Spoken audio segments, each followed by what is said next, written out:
સૂર્યપુત્રી તાપીના કાંઠે વસેલું સુરત શહેર અનેક પૌરાણિક સ્થાપત્યો, મંદિરો અને ઐતિહાસિક ધરોહરનો ઉજળો ઇતિહાસ ધરાવે છે. દેવોના દેવ મહાદેવની આરાધનાના પર્વ પવિત્ર શ્રાવણ માસ નિમિત્તે સુરતના અતિ પ્રાચીન અને પૌરાણિક મહત્વ ધરાવતા કાંતારેશ્વર મહાદેવ મંદિરમાં શિવ ભક્તોનું મહેરામણ ઉમટી પડે છે.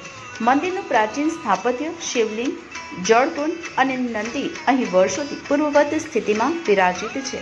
આ મંદિર ધાર્મિક પ્રવાસન સ્થળ તરીકે પણ વર્ષોથી લોકપ્રિય છે. કાંતારેશ્વર મંદિરમાં શ્રાવણ માસમાં શિવ ભક્તોનો ભારે ધસારો જોવા મળે છે. બેલીપત્ર, પુષ્પ, દૂધ અને શુદ્ધ જળથી દેવાધિદેવ મહાદેવના શિવલિંગ પર અભિષેક કરવા માટે ભક્તો લાંબી કતાર લગાવી રહ્યા છે.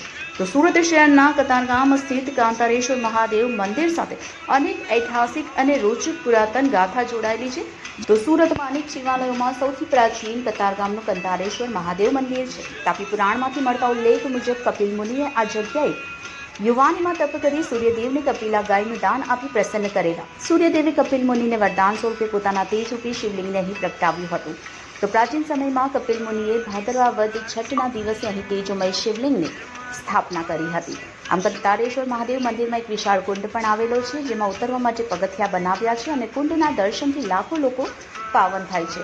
હાલ તો શ્રાવણ મહિનામાં ભાવિક ભક્તો કાંતારેશ્વર મંદિરમાં મોટી સંખ્યામાં ઉમટી પડે છે અને હર હર મહાદેવ ગુંજી ઉઠે છે.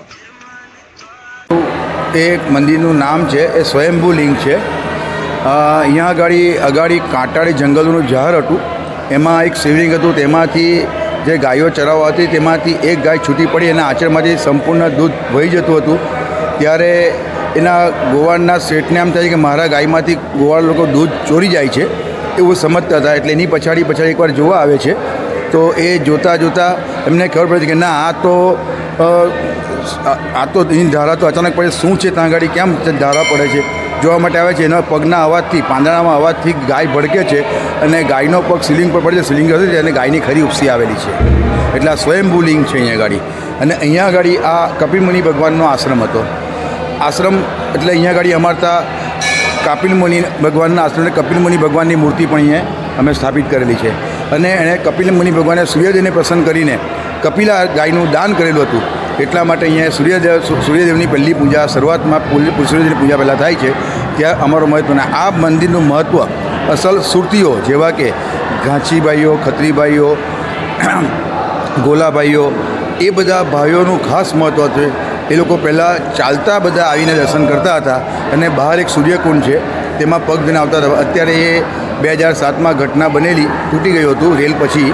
ત્યાર પછી એને રિનોવેટ કરીને એનું એક ધ્યાન કે કુંડ છે એવો અમે અહેસાસ રખાઈને ઐતિહાસિક રીતે બનાવી રાખ્યું છે. હવે તમે અંદાજ લગાવી શકો છો કે કપિલ મુનિ ભગવાનનો આશ્રમ એટલે કેટલા વખતનું જૂનું હશે. પ્રાચીન સમયનું છે. દર શ્રાવણ મહિનામાં નહીં, ફક્ત શ્રાવણ મહિના પૂરતું જ અહીંયા ભક્તોની ભાડે જે હોય છે. અને ત્યારબાદ વાર તહેવાર જેવા કે મહાશિવરાત્રિ છે ત્યારે લોકોનો પબ્લિક ધસારો રહે છે. બાકી આમ એટલો બધો પબ્લિક લોકલ પબ્લિક જ આવતું હોય છે દરરોજ.